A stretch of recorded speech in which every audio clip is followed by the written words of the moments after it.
This is the second, actually no, fourth, I take it back. This is the fourth downpour like this that I've been through today.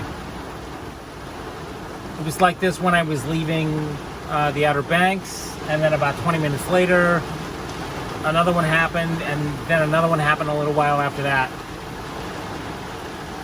Lightning! Yay! I saw this storm about 20 miles out and went, okay, and hoped that the route wouldn't take me right through it, but it did, and here we are.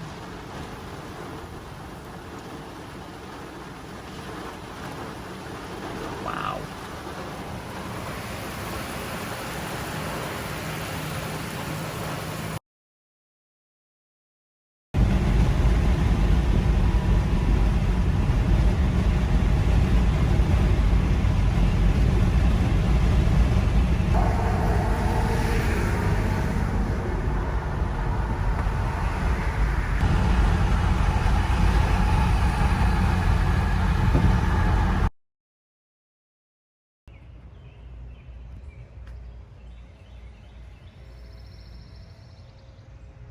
Where the hell am I? Well, I'm somewhere in Durham, North Carolina. I actually don't know where it is. At my friend John's place. This is his apartment complex, not his apartment complex, but apartment complex where he lives. And he's got 2 guest spots here, and I'm taking up one of them. Cool beans. So he's let me graciously stay at his place while I get my Pfizer shot, which will happen tomorrow, because my 3 weeks are up. I can't believe it's been 3 weeks since I got my first Pfizer shot. And then I'm gonna hang out here for another day after that, just to make sure that, everything is happy, hunky-dory. But today I am going to do 1 mile story and 1 historical story. I'm going out to a place called Bennett Place, and from what John tells me, I've never heard of this place before, and I'm a history nut. I like history, in case you hadn't noticed. Apparently, this is the end of the Civil War. This place represents the end of the Civil War, the story that was never told.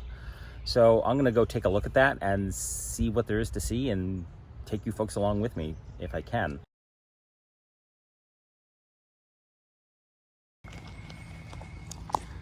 This is really cool. I like little stories like this that almost never get talked about. They never get their full due. So most people think that when the Civil War ended, Lee surrendered at Appomattox to General Grant, and that was the end of the war. Wrong. It was not. It was the end of hostilities, and Lee had actually been forced to surrender at Appomattox. What happened here at Bennett Place was pure happenstance. So General Johnston and General Sherman had actually fought the first battle in the war, and then they would actually end hostilities here at Bennett Place. So here's what happened. Sherman had been pursuing Johnston's army for days, and had met Lincoln a few days earlier at the coast, and Lincoln had expressed his desire to end the war, and Sherman shared that desire. So he was essentially charged by Lincoln to, and I may be getting this wrong, he was essentially charged by Lincoln to chase down Johnston's army and force a surrender. Sherman got a note from Johnston saying that he would like to meet, and he agreed. Right after that, Sherman also got a telegram from Washington that Lincoln had been assassinated. He swore the telegram operator to secrecy, and was carried the note with him to the meeting. When the 2 men actually met, Sherman actually shook his hand and then asked if they could meet someplace, or sit and chat for someplace. And actually, it was Johnston that said, "I just passed this farm a little while ago. Let's go there and sit and chat." And that farm was Bennett Place. That's where we're at right now. Upon meeting, Sherman handed Johnston the telegram. And Johnston exclaimed immediately, "Oh my God." Johnston recognized immediately what the consequences of that action would be. With Lincoln assassinated, the war would go on and on and on. There would be no end. The North would reprise its campaign and try to annihilate the South for Lincoln's death. The South didn't have the resources to wage a campaign. It just didn't. And Jefferson Davis was basically trying to back end his way out of fighting the good fight, and Lee had just surrendered at Appomattox. So he wanted out, and he wanted out now.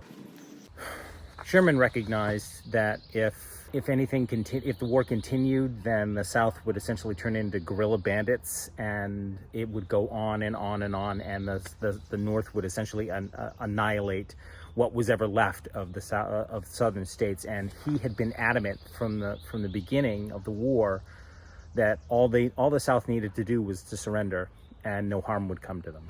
With Lincoln's death, it seemed as though that was not going to be possible, because the North would want absolute retribution for Lincoln's death. So the two men essentially signed an agreement, and the agreement was very similar in tone to Lee's surrender at Appomattox. There were just a couple of conditions.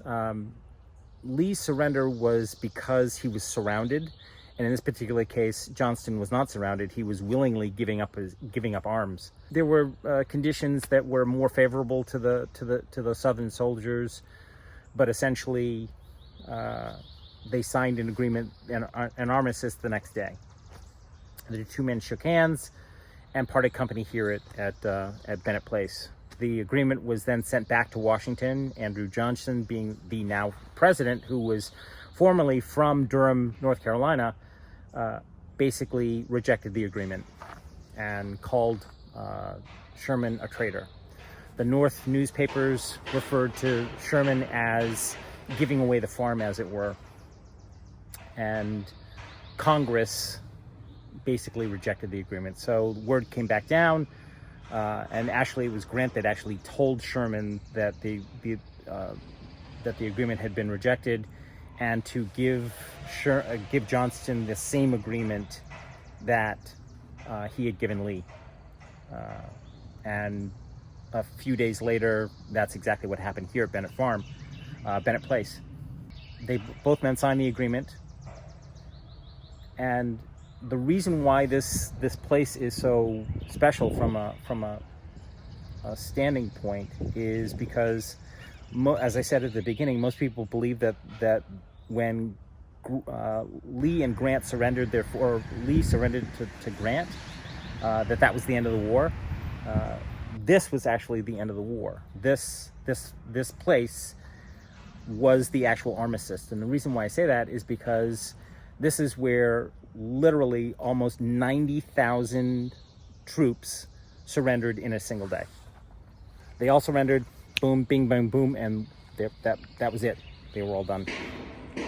So that's what happened here at Bennett Place. I love stories like this. To be honest with you, I knew about the Lee and Grant story. Everybody does, but I'd never heard this piece of the surrender story. Wow, way cool. So now I'm going to show you just a little bit of the farm itself and where that actually took place, where the signing of the armistice actually took place.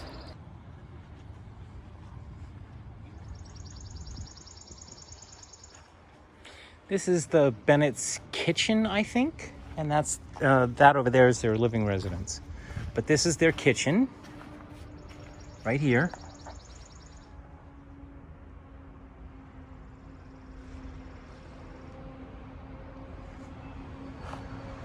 And the two men, the two generals, Johnston and Sherman, met here inside the farmhouse of the Bennetts, right here.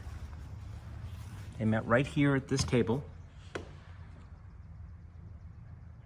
right there, and signed the armistice right there.